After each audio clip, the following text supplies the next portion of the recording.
Alors je viens en même temps rappeler à une personne que comprend ce matin donc que c'est un langage des païens que de dire, toi tu ne peux pas parler, toi tu ne peux pas hausser ta voix sur moi, ni t'étais l'église, tu n'es pas de mon niveau. Est-ce que je peux choquer? Quand tu dis que ces frères-là n'est pas de ton niveau et que toi tu as à peine 37 ans, tu as à peine 28 ans, tu es en train de parler du niveau qui a été bâti par ton père ou par ta mère. Toi tu n'as rien fait du tout pour arriver là. Tu es en train de parler de la gloire de quelqu'un d'autre. Dans le Seigneur, je ne parle même pas de l'église locale, les 4 murs. Je dis dans le Seigneur, il n'y a pas une affaire de niveau. Niveau social, je précise donc. Il n'y en a pas. Est-ce que je peux choquer?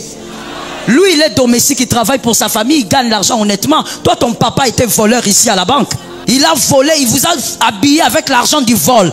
École, loupio, avec l'argent du vol. C'est avec l'argent sale comme ça que vous avez grandi, soi-disant, dans les bonnes écoles. Et tu oses écraser celui qui a grandi avec de l'argent honnête. Quand un peuple est malade, c'est pas bien. Il faut guérir de la maladie. Ne sois pas un profiteur. Le profiteur, c'est celui qui n'aime pas, mais qui veut prendre ce qu'il y a chez l'autre. Jésus n'a pas créé l'interdépendance pour faire de nous des profiteurs. Je ne t'aime pas, mais je sais que ce que tu as va me bénir, alors je m'accroche à toi. Je ne t'aime pas, mais je sais que tu as un don qui peut me bénir, alors je m'accroche à toi. Tu es un profiteur. Là où tu dois apprendre certaines choses, la personne ne sera pas forcément plus grande que toi. La personne peut être plus faible, comme on l'a dit avec Paul et Ananias. Fais attention, apprends à être humble. Ainsi j'ai appris que celui qui apprend beaucoup, c'est celui qui écoute beaucoup. Les personnes qui parlent beaucoup n'apprennent rien. Les personnes qui parlent beaucoup font beaucoup de bruit. Celui qui sait se taire apprend beaucoup. Mais pour se taire, il faut être humble. Dans la vie, apprends aussi à te taire. Un homme intelligent, un homme mature sait que le silence ne veut pas toujours dire « je n'ai rien à dire ». D'ailleurs, pour un homme intelligent, le silence ne veut pas dire « je n'ai rien à dire ». Le silence veut dire « pour l'instant, je dois me taire ». Et celui qui se tait apprend beaucoup de ceux qui parlent. Apprends à te taire même quand tu as raison. La fourmi nous enseigne. Ceux qui lisent la Bible et ceux qui suivent un tout petit peu les documentaires, vous allez comprendre ce que je dis. La fourmi nous enseigne. N'importe qui peut t'enseigner. Plus tu es dans l'humilité, plus tu ressembles à Jésus. Et l'humilité, c'est travail tous les jours. L'humilité ne dépend pas de vous. C'est-à-dire, ce n'est pas votre éducation qui définit l'humilité. Sinon, vous allez rester dans l'orgueil et déclarer que c'est de l'humilité. Je réponds, ce n'est pas votre éducation qui définit l'humilité, mais c'est l'autre. Le prochain. C'est le prochain qui définit l'humilité. Si ce que tu fais pour ton frère, c'est de l'orgueil, brise ça, tu ne perds rien. Si l'autre te dit, ça, c'est de l'orgueil, ne dis pas, moi j'ai grandi comme ça. Qu'est-ce que ça veut dire? Ce sont des phrases qu'un homme mature ne doit pas dire. Vous avez 60 ans, mais s'il vous plaît, soyez mature. Vous avez 40 ans, mais s'il vous plaît, soyez mature. Soyez mature. J'ai grandi comme ça. Ça veut dire quoi, au fait? Ça veut dire quoi? On t'a donné la semence de l'éducation, mais je crois enseigner une fois ici, peut-être à Rouen, Siloé. Quand tu grandis à un certain âge, complète l'éducation. L'éducation, c'est complète. Mais évidemment. Non, moi, je suis comme ça depuis que je suis bébé. Ah bon? Moi, je parle comme ça, comme mon grand-père. Ah bon? Alors moi, je vais te poser une question. Veux-tu avoir la vie de ton grand-père? Tu ne peux pas à ton âge dire, moi je parle comme ça. Nous, chez nous, toutes les filles parlent comme ça. Mais attends, Jésus te choisit pour que tu sois le précurseur des bonnes choses. Que tu sois la précurseuse des bonnes choses. Donc, l'humilité, c'est par rapport... Ah oui, à l'autre. Ce n'est pas par rapport à votre éducation. Ce n'est pas par rapport à toi. Non. Non, ce que je fais déjà, c'est beaucoup d'humilité. Selon qui? C'est un piège dans lequel nous sommes tous. Mais ce que je fais là, c'est déjà beaucoup d'efforts. Selon qui? Mais tu sais, pasteur, je n'ai pas parlé. Mais pourtant, non, je viens de loin. C'est selon votre famille. Vous êtes brutal, vous vous battez pour tout et pour rien. Mais selon l'autre, ce n'est pas de l'humilité ce que tu as fait. Que Jésus nous aide. Jean 15, 16. Ce n'est pas vous qui m'avez choisi, mais moi. Je vous ai choisi et je vous ai établi, afin que vous alliez et que vous portiez du fruit, et que votre fruit demeure, afin que ce que vous demanderez au Père en mon nom, il vous le donne. J'ai entendu 2 amens, alors je reprends l'écriture. Non, je vais reprendre l'écriture. Peut-être que tu n'as pas entendu parce que tu t'es distrait. Ce n'est pas vous qui m'avez choisi, mais moi. Je vous ai choisi et je vous ai établi, afin que vous alliez et que vous portiez du fruit, et que votre fruit demeure, afin que ce que vous demandez, vous demanderez au Père en mon nom, il vous le donne. Merci. Premièrement, dans ce texte, on nous parle de plusieurs éléments et on va commencer par le choix. Le choix et l'établissement. Le choix, Dieu vous choisit, vous êtes le fruit de l'élection de Dieu. Je suis d'accord. Et il vous a établi. Ce qu'il choisit, il établit automatiquement. Chacun a été établi sur un territoire spirituel pour régner sur un territoire physique. Chacun a été établi sur un territoire spirituel et pour régner sur un territoire physique. Genèse 41, 40. Genèse 41, 40. Nul besoin de dire qu'on a tous de carnet parce que nous sommes dans la bonne habitude. Nous notons.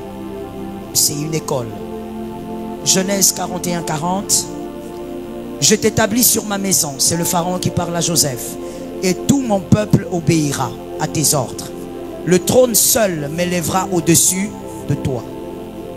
En d'autres termes, si je serai supérieur, c'est à cause du sang royal que je porte. Ni t'étais ce sang royal, tu aurais le même rang que moi. Le pharaon le dit à Joseph. Et quand le pharaon établit Joseph sur l'Égypte, il n'établit pas Joseph en lui présentant d'abord au peuple. Il établit Joseph par la parole. Quelqu'un écrit avec rapidité, la parole fait partie des éléments d'établissement. Dans le monde spirituel, on établit d'abord par la parole, car tout a été créé par la parole. Vous ne pouvez pas être établi spirituellement sans la parole. On vous établit spirituellement comme le pharaon l'a fait avec Joseph. Il a parlé, c'est-à-dire il a donné l'autorité spirituelle sur toute l'Égypte. Et ensuite, il a présenté à l'Égypte l'homme de Joseph. Là où vous ne régnez pas spirituellement, vous n'allez pas dominer physiquement. En ce mois de mars, je crois que puisque tu as été choisi par Dieu, il t'a établi quelque part. Il t'a établi sur un lieu spirituel pour que tu règnes physiquement. Qu'il en soit ainsi pour celui qui a la foi. Deuxièmement, il est écrit dans ce texte, afin que vous alliez. Afin que vous alliez. On n'a pas été choisi par le Christ pour rester dans nos maisons. Quand on te choisit, tu dois partir. Yes. Et donc, je viens tuer immédiatement une pensée ou une réflexion que j'entends en ce temps de la fin au milieu de certaines personnes. Je suis chrétien, je préfère rester à la maison parce que les églises, c'est trop de problèmes. Je suis chrétien, mais je préfère rester chez moi à la maison parce que la chrétienté, c'est le cœur. Tu as mal lu la Bible. Tu n'es pas différent d'un païen. La chrétienté, ce n'est pas le cœur. La chrétienté, c'est l'esprit. Mais quand l'esprit est atteint, l'âme aussi doit être atteinte. Et l'âme ne sera pas atteinte dans ta chambre en suivant les prédications en direct. On va démontrer ça bibliquement. Écrivez ceci s'il vous plaît. Les personnes qui réfléchissent comme ça jouent au jeu du serpent. Quel est le jeu du serpent? Depuis Genèse, le serpent c'est le dragon, c'est le diable. Quel est le jeu du serpent? C'est celui d'isoler. Lorsque le serpent veut vous détruire, il vous isole. Parce que Dieu, quand il vous choisit, il vous présente vos frères. Retenez ça pour la vie, enseignez-le à vos enfants si possible, écrivez-le bien. Quand le serpent veut vous toucher, il vous isole. Quand Jésus veut vous bénir, il vous présente à vos frères. Deux stratégies très différentes. Non, moi je suis fatigué des églises. Non, le problème c'est que tu es fatigué de ce que tu as choisi. Le problème c'est toi, ce ne sont pas les églises. Tu as fait des mauvais choix parce que tu manques de maturité. Fais des bons choix parce que les bonnes églises existent. Je t'ai toujours dit, si toi tu es là en train de dire toutes les personnes sont mauvaises, c'est que le véritable mauvais c'est toi. L'immature, c'est toi. Parce que comment fais-tu? C'est comme un homme qui choisit une fiancée, il tombe toujours sur les mauvaises filles. Le problème, c'est toi, ce ne sont pas les femmes. Parce que les bonnes femmes existent. Comment toi, tu ne les vois pas? Comment toi, tu ne choisis que les mauvaises églises? Les bonnes existent. Donc le problème, c'est ta maturité. Grandis spirituellement et dans la maturité, et tu feras le bon choix. Je disais, la stratégie du serpent, c'est d'isoler. Christ, quand il vous choisit, il vous présente vos frères. Prenons Ephésiens 5, 22, 23. Ephésiens 5, 22, 23. Ephésiens 5, 22, 23. Ephésiens 5, 22, 23. Femmes, soyez soumises à vos maris comme au Seigneur, car le mari est le chef de la femme, comme Christ est le chef de l'église, qui est son corps et dont il est sauveur. Amen 3 fois cette parole. Alors nous restons avec la dernière écriture, le dernier verset, le 23. Ici on présente Christ comme étant deux choses. On va plutôt dire l'église. On présente l'église comme étant deux choses. La première chose, l'église est une et la femme du Christ. Elle est la femme. Deuxièmement, l'église est le corps. Pourquoi on présente ces deux choses? Premièrement, parce que l'homme dépend de la femme et la femme dépend de l'homme. C'est-à-dire, l'église dépend du Christ, Christ aussi dépend de l'église parce qu'il aime l'église. C'est pour te dire que la relation de la vie chrétienne plutôt, c'est une vie de dépendance. Nous dépendons de Christ. Pour te dire, tu ne peux pas vivre ta vie chrétienne seule dans ta chambre. Il y a quelqu'un qui dit, mais justement, Christ il est dans ma chambre, mais je suis en train d'avancer. L'écriture c'est complète. Deuxièmement, on a dit que c'était quoi? Nous sommes quoi? Le corps. Pourquoi on choisit le corps? Parce que le corps a plusieurs membres. Les yeux, malgré son importance, ne touchera jamais une fourchette. Pourquoi? Parce qu'il y a quelque chose qui a été créé pour toucher une fourchette. C'est la main. Qu'est-ce que Christ veut donc nous enseigner dans la vie chrétienne? Quand il nous choisit, il veut que nous puissions aller. L'interdépendance. Les yeux dépendent de la main dépend des yeux, dépendent des pieds et ainsi de suite. Le corps, les membres du corps sont interdépendants. Tu ne peux pas dire, moi j'ai choisi Jésus et puis moi j'ai ma vie chrétienne au coin, chez moi calmement, je suis les prédicateurs en ligne, je choisis qui je veux suivre et puis je suis peinard. Tu n'as pas lu la Bible, tu n'es pas loin d'un païen. La vie chrétienne est une vie interdépendante. C'est l'écriture. C'est une vie interdépendante.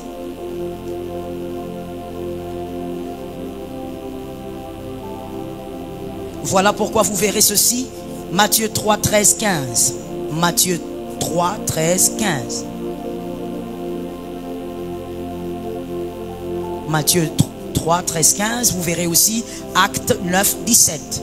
On va commencer par Matthieu. Acte 9, 17. La vie chrétienne est une vie d'interdépendance. Voilà pourquoi vous n'avez pas tout. Je dis aussi amen à ça, ma soeur. Vous n'avez pas tout. Vous pouvez avoir 1, 2, 3 dons, mais vous n'aurez jamais tout.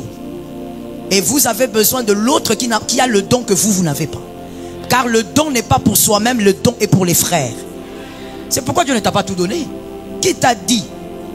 Vous savez, quand on est là à parler et à agencer les phrases en français, d'une certaine manière, on pense des fois que c'est de l'intelligence.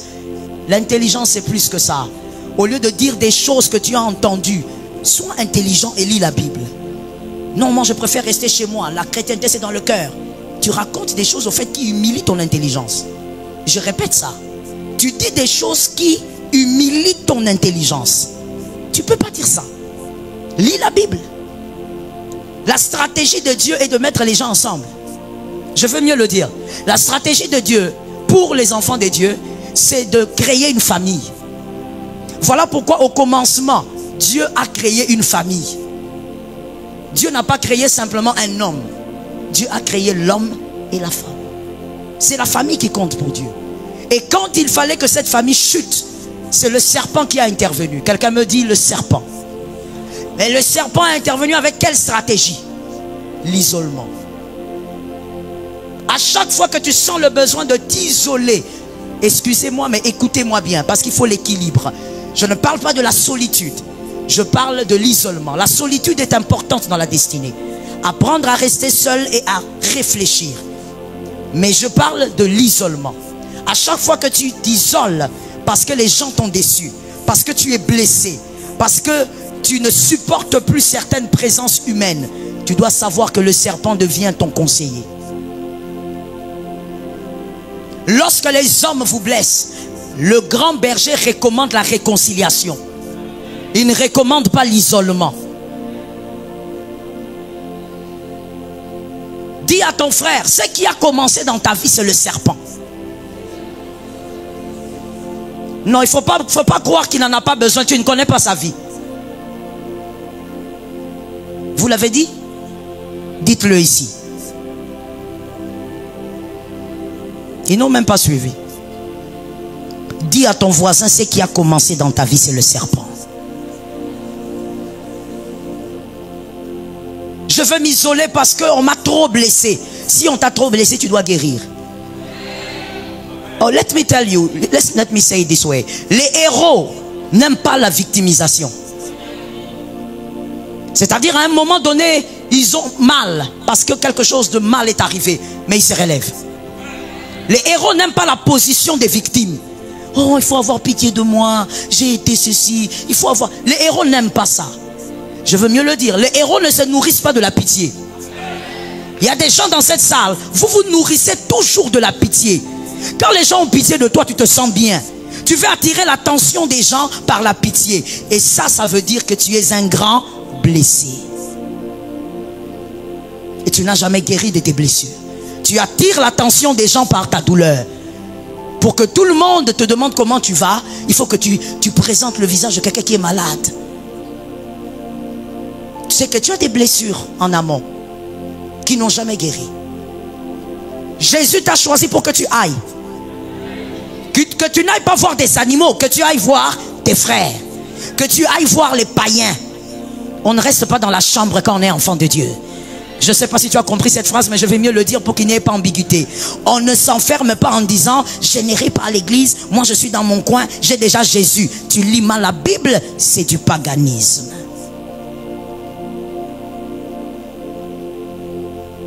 Matthieu 3, 13 à 15, l'interdépendance. Alors Jésus vint de la Galilée au Jourdain vers Jean pour être baptisé.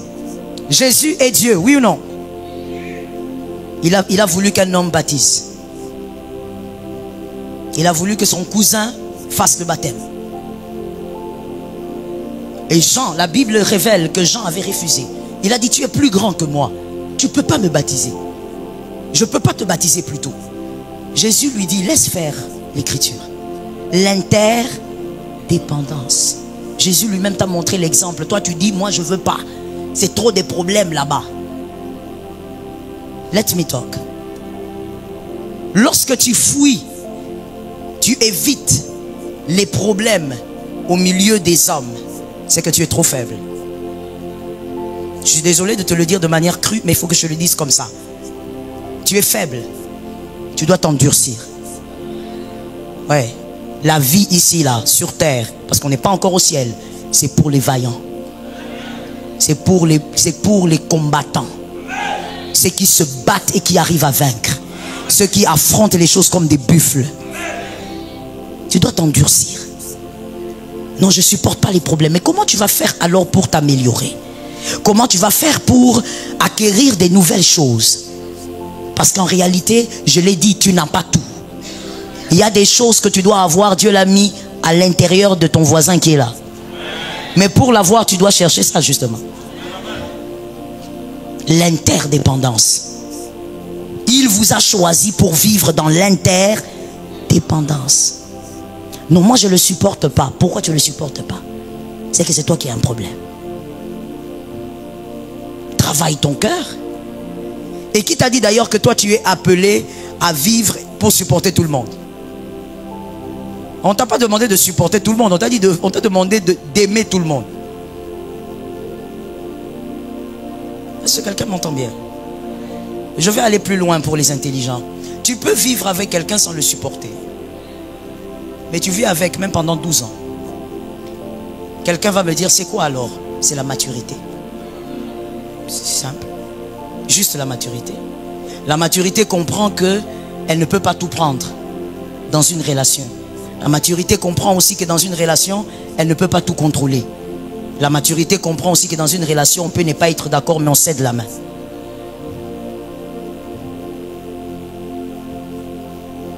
Acte 9, 17. Acte 9, 17. L'interdépendance. Ananias sortit et lorsqu'il fut arrivé dans la maison, il imposa les mains à Saul en disant, Saul, mon frère, le Seigneur Jésus qui t'est apparu sur le chemin par lequel tu venais m'a envoyé pour que tu recouvres la vue et que tu sois rempli Saint-Esprit. Ici c'est Paul, hein? Et à partir de là il est devenu Paul. Cet homme de Saul qui était un grand meurtrier mais qui croyait bien faire. Il le faisait dans le compte de sa foi. C'est pas comme s'il était un tueur en série.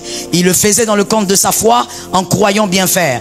Et là, quand Dieu apparaît, le frappe d'aveuglement, Dieu lui dit, écoute, maintenant que tu as compris que c'est pas moi que tu servais tout ce temps, tu vas aller voir un gars. Mais cet homme-là, il n'a pas ton niveau d'études. Cet homme-là n'a pas autant de connaissances que toi tu as, Paul. Cet homme n'a pas grandi dans l'opulence comme toi, Paul. Mais c'est celui-là qui va t'imposer les mains. C'est ça la vie chrétienne. C'est ça la vie de ceux qui ont été choisis. Jésus va t'envoyer des fois chez une personne qui n'a même pas le diplôme que tu as. La famille chrétienne n'est pas une affaire de diplôme. C'est une affaire de sang. Nous sommes unis par le sang de Jésus. Est-ce que quelqu'un m'entend?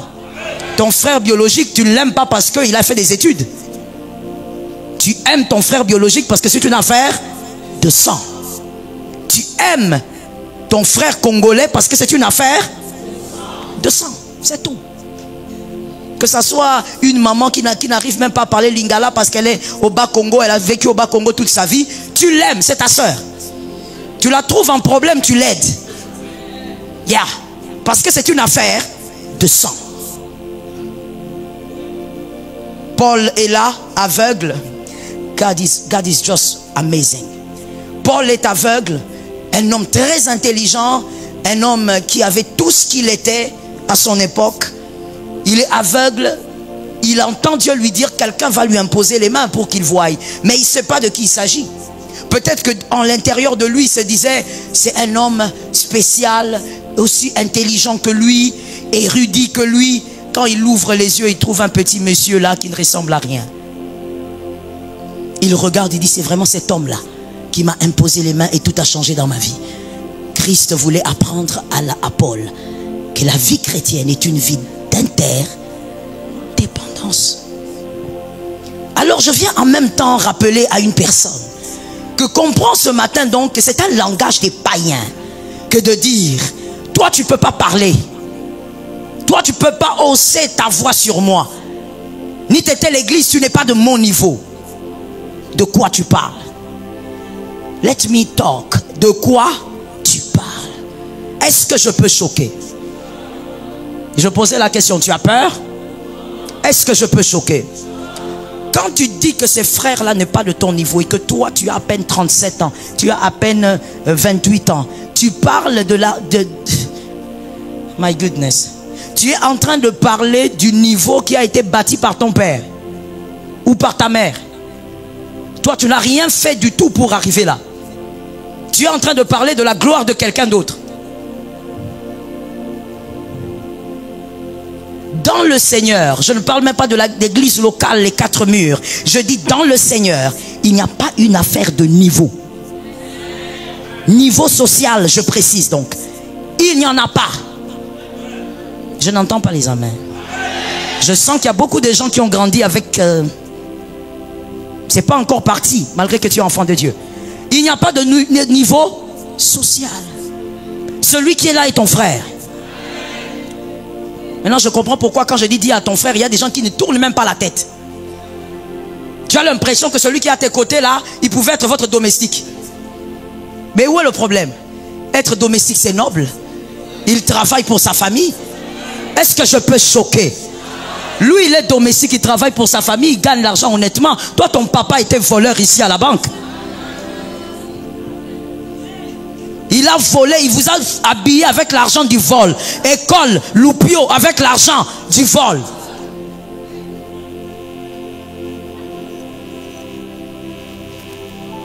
Tu avais dit que je pouvais choquer. Tu parles de niveau? Tu te moques de celui qui est un père domestique? Mais lui prend l'argent honnêtement. Il voit l'argent sur la table, il ne touche pas. Mais toi, ton papa, exceptionnel. Ça veut dire que lui n'a même pas besoin d'être là pour voler. Il fait seulement un appel. Petit, déplacer ces boutons-là, déplacer la virgule. C'est avec l'argent sale comme ça que vous avez grandi, soi-disant, dans les bonnes écoles. Et tu oses écraser celui qui a grandi avec de l'argent honnête. Quand un peuple est malade, c'est pas bien. Il faut guérir de la maladie. Je ne sais pas le dire en lingala, pourtant je voulais utiliser les mots d'ondoa, mais je n'arrive pas à faire la phrase. Tu te moques encore, je te suspends. Je voulais utiliser une phrase avec d'ondoa, mais je vais commettre des erreurs. Écoute, tu es en train de présenter quelle vie? Une vie propre, simplement par la façade. Une façade propre, mais pourrie à l'intérieur. Jésus a un mot pour ça dans la parole. Il appelle ça tombeau blanchi. Jésus était le plus grand choqueur. Jésus regarde, il dit, vous êtes des tombeaux blanchis. On vous regarde, on croit que vous êtes des hommes spéciaux, mais vous êtes des tombeaux. Tu es là en train de mépriser le fils d'un domestique. Oh, mais lui il travaille honnêtement, proprement. Et d'ailleurs, il tient la vie des gens entre ses mains. Tu blagues avec ça? Même s'il ne fait pas la cuisine, il est dans la maison. Même s'il n'est pas dans la maison, il est dans la parcelle. Il peut tout mettre à n'importe quel moment. Écoute, il faut respecter ces gens comme ça. Un conseil gratuit, je dis, c'est le pasteur Joël qui dit, ce n'est pas la Bible, c'est un conseil. Apprendre ou à laisser. Tu as quelqu'un dans la maison que tu considères comme domestique et autre, respecte ces gens-là. Sinon tu vas mourir comme une poule. Surtout en ce temps-ci, tu vas mourir. Ben, il suffit d'un rien pour que tu partes. Tu n'es pas tout le temps à la maison. Tu vas au travail. Mais quand tu vas au travail, c'est eux qui restent à la maison. Et grave encore, il y a des gens qui méprisent le travail de ce qu'on appelle généralement nounou. Oh, ce n'est que ma nounou. Tu la méprises, tu la mortifies, tu l'insultes. Mais toi, tu vas au boulot, tu laisses ta fille avec. Tu laisses ton fils avec elle. Je veux parler, fermer la parenthèse. Que les hommes intelligents prennent ça, je n'ai pas le temps d'expliquer. La mère de Moïse, c'est elle qui a allaité son bébé. Moïse a tué un jour l'Égyptien à cause du lait maternel. Je ferme la parenthèse. L'intelligent a compris. L'interindépendance, pourquoi le Christ a créé ce système dans la vie chrétienne, l'interindépendance, pour créer et cultiver deux choses, l'amour et l'humilité. L'amour et l'humilité. C'est pour t'aider à aimer ton frère, ta soeur, parce que c'est qu'il a, tu en as besoin. Je commence par l'amour. Pour t'aider à aimer ton frère, parce que c'est qu'il a, tu en as besoin. On l'a dit, Dieu ne t'a pas créé avec tout pour que tu dépendes aussi de ton frère. Ne sois pas un profiteur. Le profiteur, c'est celui qui n'aime pas, mais qui veut prendre ce qu'il y a chez l'autre. Ne sois pas un profiteur. Jésus n'a pas créé l'interdépendance pour faire de nous des profiteurs.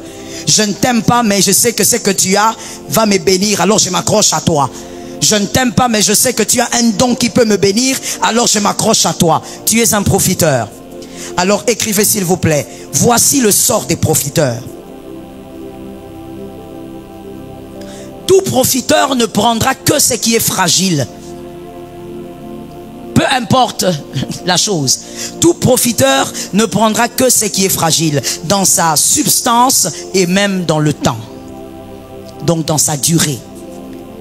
Tout profiteur ne prendra que ce qui est fragile dans sa substance et dans sa durée. Ça ne sera que fragile.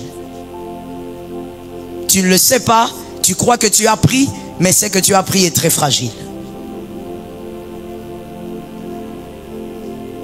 Tout ce qui est le fruit du profit est fragile.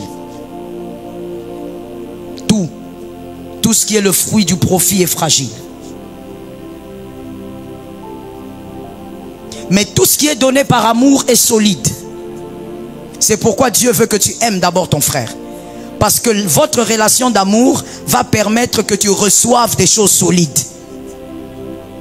Tout ce qu'on reçoit par amour est solide.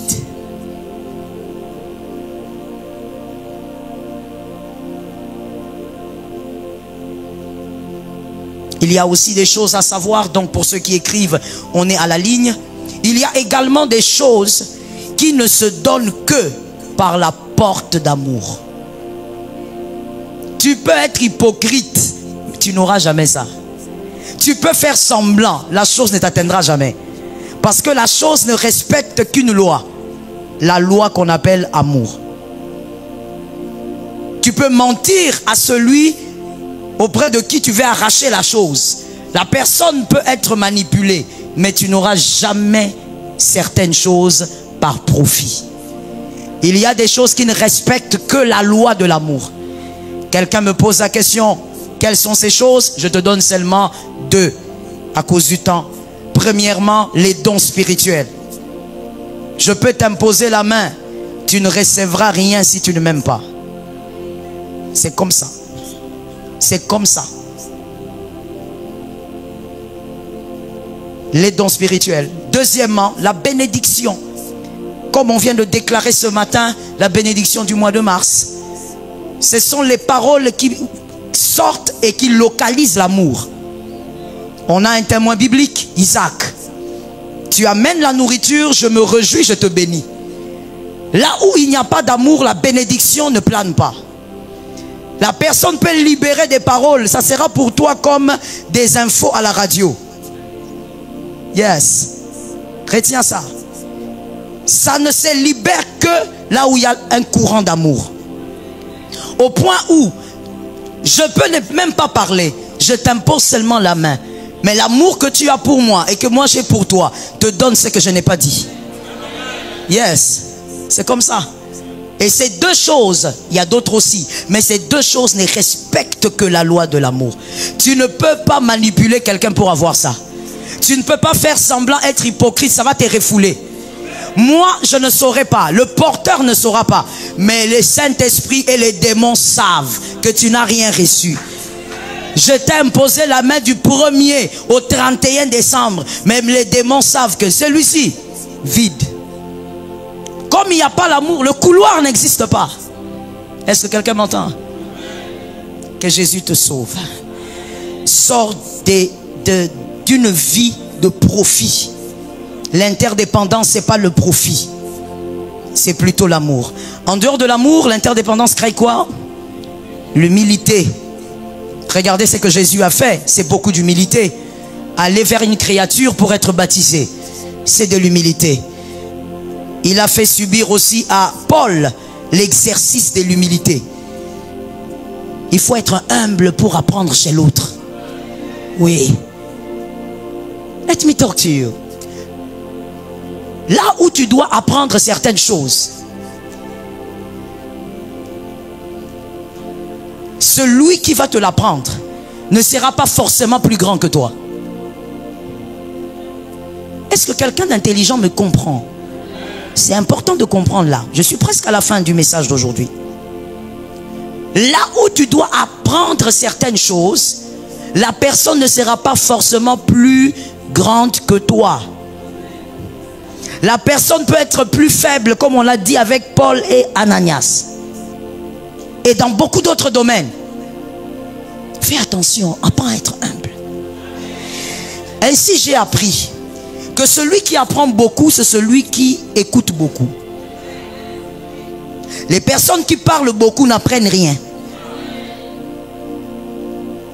Regardez. Il y a du bruit, hein, mais il n'y a que ça.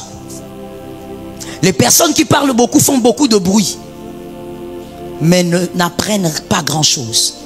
Celui qui sait se taire apprend beaucoup. Mais pour se taire, il faut être humble. Est-ce que quelqu'un m'entend bien? Il y a un homme qui a écrit et qui a dit, c'est un prof d'université, il a dit, il parlait à ses élèves et il dit à ses étudiants, pendant que vous êtes assis là, tous dans cet auditoire, vous m'écoutez. Et puis eux disent oui. Il dit oui, oui. Mais entre vous et moi, qui gagne? Et puis il y a un qui dit, mais c'est vous qui êtes prof, c'est vous qui avez autant de doctorats. Il dit faux. C'est vous qui gagnez. Parce que moi je vous transmets ce que j'ai ici, mais ce que vous avez, moi je ne l'ai pas. Ça c'est quelqu'un qui a compris l'humilité, qui a compris l'impact du silence. Dans la vie, apprends aussi à te taire. Laisse-moi évoluer avec le silence. Est-ce qu'on peut parler un tout petit peu de ça? Laisse-moi te dire, un homme intelligent, un homme mature sait que le silence ne veut pas toujours dire je n'ai rien à dire. D'ailleurs, pour un homme intelligent, le silence ne veut pas dire je n'ai rien à dire. Le silence veut dire pour l'instant, je dois me taire. Et celui qui se tait apprend beaucoup de ceux qui parlent. Apprends à te taire même quand tu as raison. C'est de la maturité. Traduction. Qu'est-ce qu'ils vont me dire? Qu'est-ce qu'ils vont m'enseigner de ces gens-là? Ah bon? La fourmi nous enseigne. Ceux qui lisent la Bible et ceux qui suivent un tout petit peu les documentaires, vous allez comprendre ce que je dis. La fourmi nous enseigne. N'importe qui peut t'enseigner. Un pêcheur professionnel de poissons à l'Équateur a beaucoup à t'enseigner.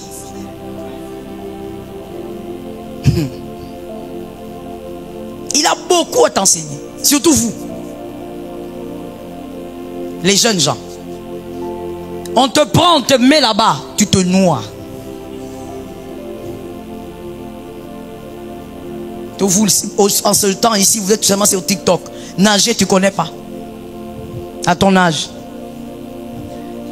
Comme tu es loin du fleuve Congo, donc tu calcules pas. Mais en même temps, tu vas venir me voir, maman, prier pour moi, je vais aller en Europe par Turquie. Des chemins compliqués que tu vas couper. Et les eaux sont quelque part là-bas, mais tu ne sais pas nager. Pourquoi tu n'aimes pas ta vie? Mais un pêcheur de poissons à l'Équateur, il vient devant toi, il t'explique des choses. Des choses que tu ne connais pas. L'interdépendance, l'humilité. Plus tu es dans l'humilité, plus tu ressembles à Jésus. Et l'humilité, c'est travail tous les jours. Est-ce que je peux aussi dire quelque chose avant de passer et finir? L'humilité ne dépend pas de vous. C'est-à-dire, ce n'est pas votre éducation qui définit l'humilité. Sinon, vous allez rester dans l'orgueil et déclarer que c'est de l'humilité. Je réponds, ce n'est pas votre éducation qui définit l'humilité, mais c'est l'autre, le prochain. C'est le prochain qui définit l'humilité. L'interdépendance. Si ce que tu fais pour ton frère, c'est de l'orgueil, brise ça, tu ne perds rien. Si l'autre te dit, ça, c'est de l'orgueil, ne dis pas, moi j'ai grandi comme ça. Qu'est-ce que ça veut dire? Ce sont des phrases qu'un homme mature ne doit pas dire. Vous avez 60 ans, mais s'il vous plaît, soyez mature. Vous avez 40 ans, mais s'il vous plaît, soyez mature. Soyez mature. J'ai grandi comme ça. Ça veut dire quoi au fait? Ça veut dire quoi? On t'a donné la semence de l'éducation, mais je crois enseigner une fois ici, peut-être à Rouen Siloué. Quand tu grandis à un certain âge, complète l'éducation. L'éducation c'est complète. Mais évidemment. Non, moi je suis comme ça depuis que je suis bébé. Ah bon? Moi, je parle comme ça, comme mon grand-père. Ah bon? Alors moi, je vais te poser une question. Veux-tu avoir la vie de ton grand-père? Tu ne peux pas à ton âge dire, moi, je parle comme ça. Nous, chez nous, toutes les filles parlent comme ça. Mais attends, Jésus te choisit pour que tu sois le précurseur des bonnes choses. Donne-moi un amen normal. Que tu sois la précurseuse des bonnes choses. Donc, l'humilité, c'est par rapport... Ah oui, à l'autre. C'est pas par rapport à votre éducation. C'est pas par rapport à toi. Non. Non, ce que je fais déjà, c'est beaucoup d'humilité. Selon qui? C'est un piège dans lequel nous sommes tous. Mais ce que je fais là, c'est déjà beaucoup d'efforts. Selon qui? Mais tu sais, pasteur, je n'ai pas parlé. Mais pourtant, non, je viens de loin. C'est selon votre famille. Vous êtes brutal, vous vous battez pour tout et pour rien. Mais selon l'autre, ce n'est pas de l'humilité ce que tu as fait. Que Jésus nous aide. Alors, en dehors d'aller, il y avait quoi dans le verset 16? Juste après. Choisi, établi, aller, ensuite porter des fruits. On va finir par là. Porter du fruit, j'espère que vous notez ça bien, c'est le 3. Porter du fruit. Le fruit que nous devons porter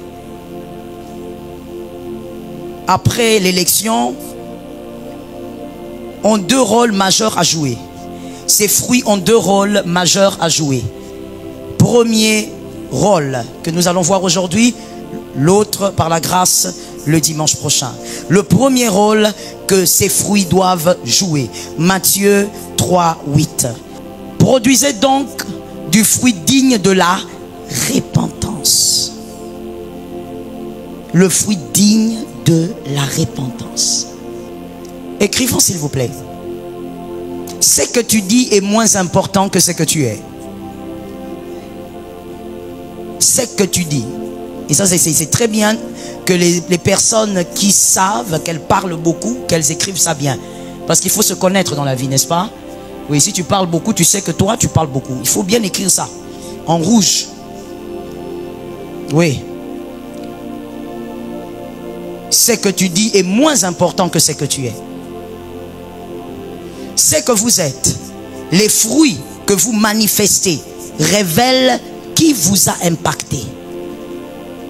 Ce que vous êtes, les fruits au pluriel, les fruits que vous manifestez révèlent qui vous a impacté. Vous avez été impacté par qui? Ainsi le commun de mortels a dit, montre-moi qui tu fréquentes. C'est exactement la même pensée.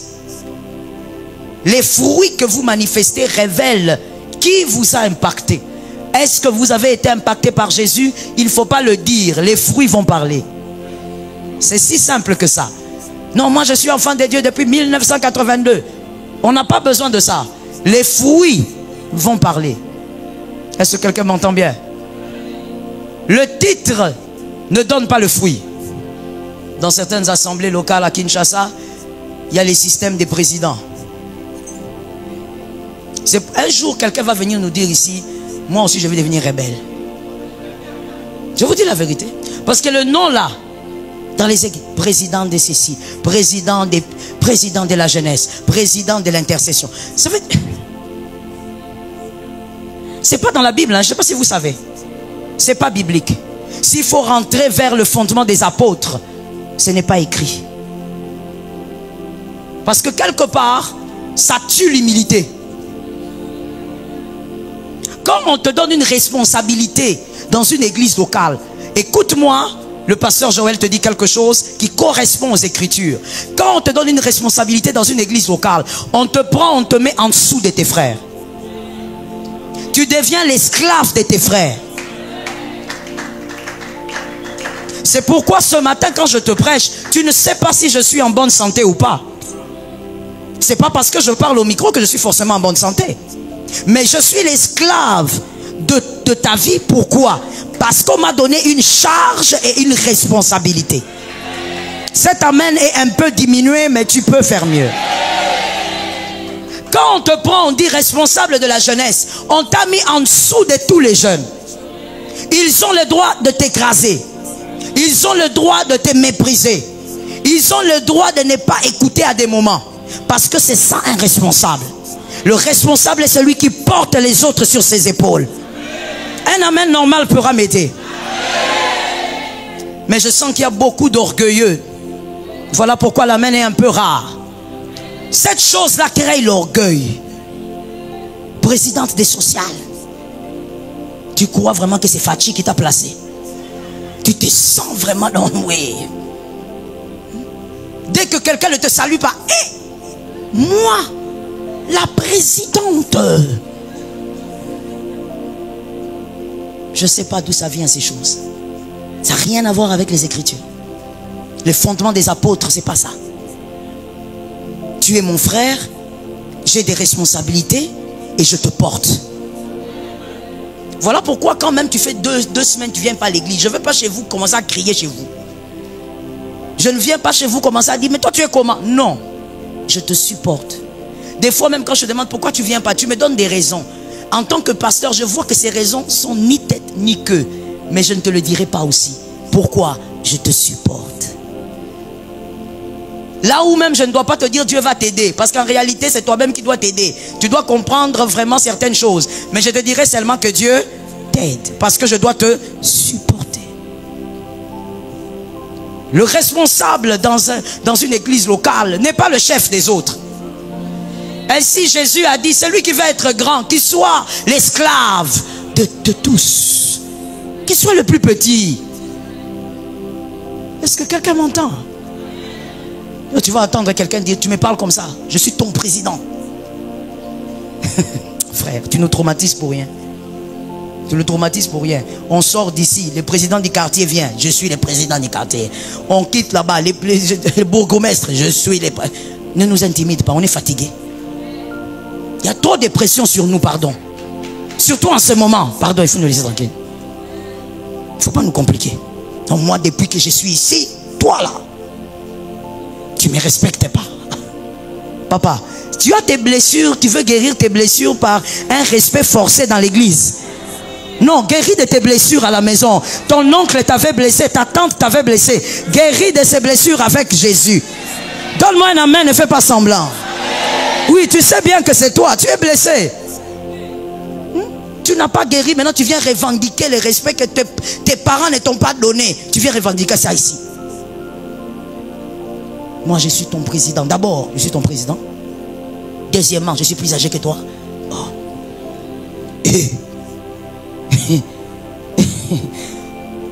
Tu es en course avec qui? On t'a dit vraiment qu'ici, on a besoin de ta date de naissance.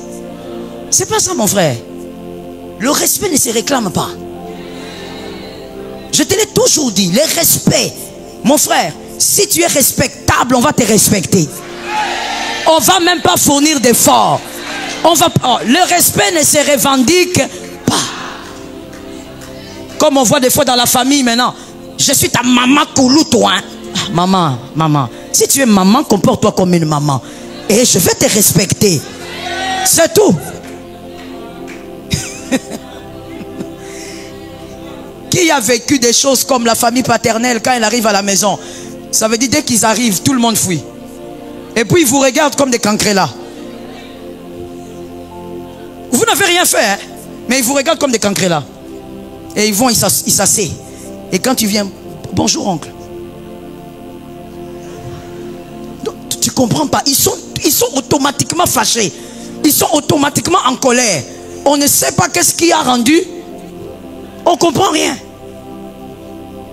Et toi maintenant, quand tu as des blessures comme ça, tu viens ici, maintenant tu revendiques le respect.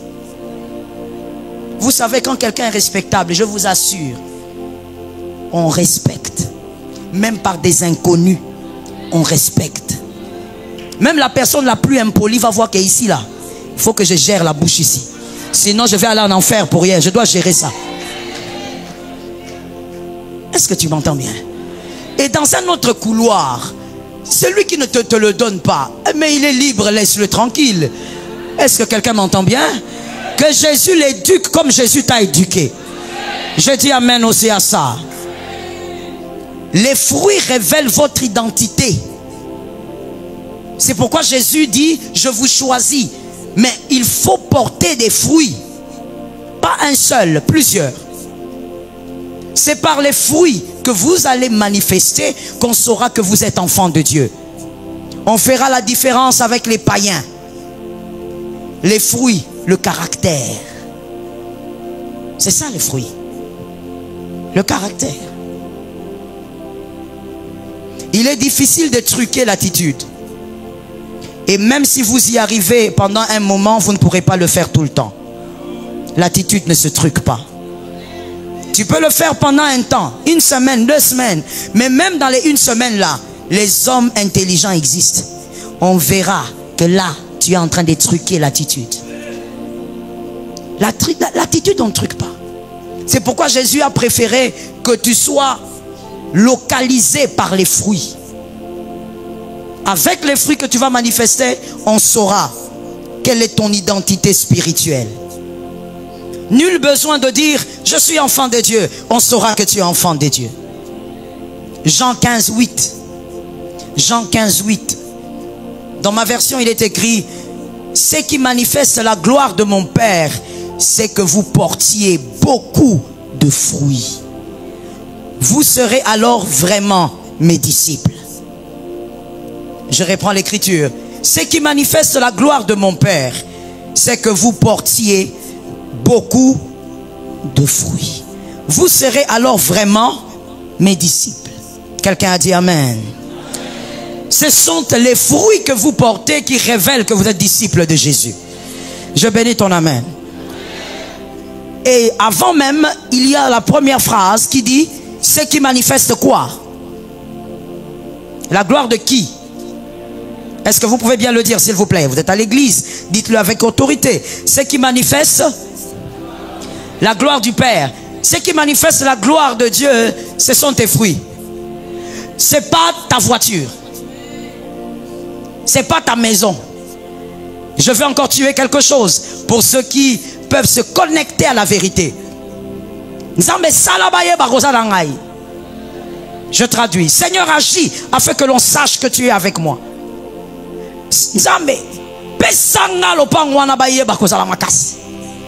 Traduction. Seigneur, donne-moi cette parcelle afin que l'on sache que tu es puissant. Non, la gloire de Dieu, ce n'est pas dans le matériel. Donne-moi un amen normal, mon frère. Donne-moi un autre amen normal, mon frère. Déboulonne l'œuvre du diable, donne-moi un amen. La gloire de Dieu, c'est écrit clairement. La gloire de Dieu, ce n'est pas dans le matériel. Ça, Elon Musk, il l'a. Il n'est pas chrétien. Le seul qui traumatise un peu Trump. Le seul. Comme on dit toujours, mon fils, il y a toujours plus fort que quelqu'un. Hein, tu vois le plus fort là, il y a quelqu'un qui les met à terre. Ainsi Hitler avait aussi sa copine. Les femmes. Ah, les femmes. Des fois quand je regarde, je dis Seigneur, Hitler. Mais il y avait une femme qui lui disait non. Maman, où bangati? Une femme aussi qui lui disait aujourd'hui tu restes là. Et il reste là. Il y a toujours plus fort que le fort. Elon Musk, il a tout ça. Il a Jésus. Il n'a pas ton Jésus. Si tu lui dis la gloire de Jésus c'est pour le matériel, il va te dire alors je n'en ai pas besoin. Parce que tout ce que toi tu n'as pas, moi j'en ai. Et j'ai déjà légué ça à mes enfants. Donc si ton Jésus là, c'est seulement pour ça, c'est qu'il faut le garder. La gloire de Jésus n'est pas lorsque tu achètes une nouvelle voiture. Ça c'est la gloire de ta famille. Acheter une nouvelle parcelle, c'est bien, mais c'est la gloire de ta famille. La gloire de Dieu, c'est ton caractère. Lorsque les hommes diront, ah, il y a encore des enfants de Dieu qui pardonnent, l'Éternel est glorifié. Lorsque les hommes diront, il y a encore des enfants de Dieu qui peuvent faire du bien aux autres, là, la gloire de Dieu est célébrée. Donne-moi un amen que tu sortes du mal. Tu t'es tellement habitué au matériel que ton amen aussi a disparu. J'ai dit ton matériel ne fait rien à Dieu. Rien du tout à Dieu. Voilà pourquoi je veux dire quelque chose. N'amène pas ton offrande si tu sais que ton cœur est mauvais. Garde ton offrande pour toi. Jésus n'en a pas besoin. Le ciel et la terre appartiennent à Dieu. Commence par traiter ton cœur plus que tu ne donnes ton offrande. Donne-moi un amen comme un homme normal. Il y a des gens qui pensent qu'on peut corrompre Dieu. Tu es là-bas polygame. Tu es plus que polygame. 3, 4. Toi, tu n'as plus de sous-maman. Tu as, je ne sais pas, comment tu les nommes. Tu es allé chez ta femme il y a longtemps, tellement que tu as plusieurs maisons. Et tu viens là, tu dis au pasteur, je t'ai amené ma dîme. Quelle dîme? Quelle dîme? Dieu est contre tes œuvres. Dieu est contre ton attitude. Donne un amen. Tu veux être polygame? Tu as fait des calculs? Parce que les hommes sont prêts à tout. Un homme, il perd sa femme dans le deuil, il localise la remplaçante.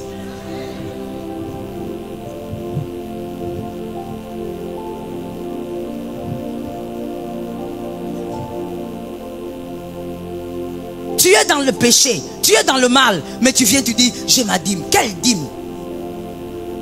Tu as, je ne sais pas, comment dire, pillé, je vais utiliser ce mot-là. Tu as pillé ce monsieur-là, le mari d'autrui qui a 7 enfants. Tu as l'âge de sa 2e fille. Et tu viens ici, sémence. Que cette sémence brûle. Ça brûle avec toi et toi aussi.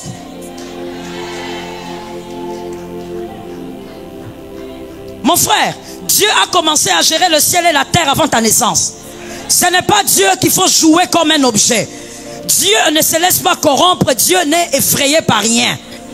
Rien n'intimide Dieu. Est-ce que quelqu'un m'entend bien? Et normalement, rien ne devrait intimider un homme de Dieu. Parce qu'il est à la charge de Dieu. Lorsque c'est le mal, tu n'as pas d'offrande à amener. Tu n'as pas de dîme à amener. Travaille ton cœur, amène ça comme une dîme. Travaille ton cœur, amène ça comme une offrande. Donne-moi un amen, tu travailles ton cœur.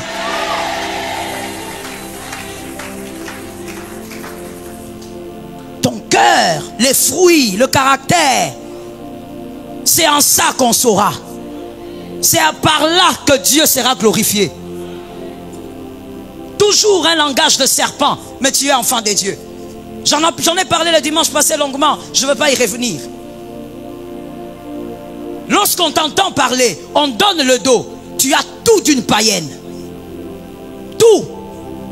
Même ton rire, païen. Il y a quelqu'un qui s'étonne. Mais comment tu t'étonnes? Tu n'es pas congolaise, tu n'es pas quinoise, tu ne connais pas les rires de Songi Songi. Voilà, tu as compris maintenant. Il y a des gens, même, ça veut dire quand on te donne le dos, tu parles 2 phrases, 3 phrases, on dit ça. Elle n'a jamais donné sa vie à Jésus. Mais le Père est glorifié par les fruits, par le caractère. Vous croyez que le Père vous acclame parce que vous chantez? Non, il y a des meilleurs chanteurs que vous. Le Père ne vous acclame pas parce que vous êtes au service d'accueil. Le Père acclame le fruit.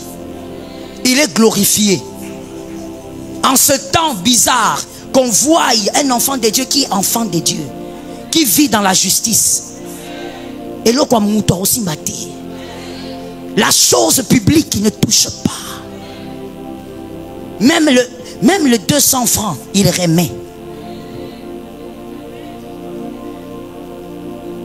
Même les personnes qui ne connaissaient pas ton nom vont chercher à savoir c'est qui. Parce que dans ce monde pourri, qui brille différemment comme ça?